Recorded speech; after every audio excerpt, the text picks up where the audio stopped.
প্রথম দেখায় মনে হতে পারে শূন্যে হাঁটছেন এক ব্যক্তি, একটু খেয়াল করলে দেখা যাবে সূক্ষ্ম একটি তারের উপর দিয়ে নির্দ্বিধায় হাঁটছেন তিনি। রোববার এমন দৃশ্যের দেখা মিলেছে তুরস্কের ইস্তাম্বুল শহরে। বিখ্যাত বসফরাস সেতুর উপরে একটি স্ল্যাক লাইন দিয়ে এশিয়া থেকে ইউরোপে পাড়ি দেন জানরুজ নামের এই ব্যক্তি।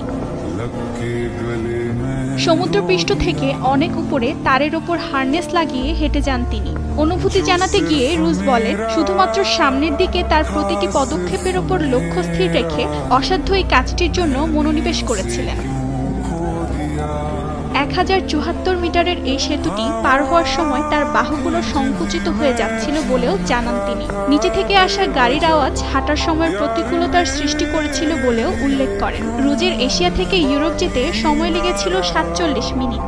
ওপর থেকে তুরস্কের পুরনো শহরগুলোর সঙ্গে ইস্তানবুলের প্রাকৃতিক সৌন্দর্য উপভোগ করেছিলেন বলে জানান রুজ।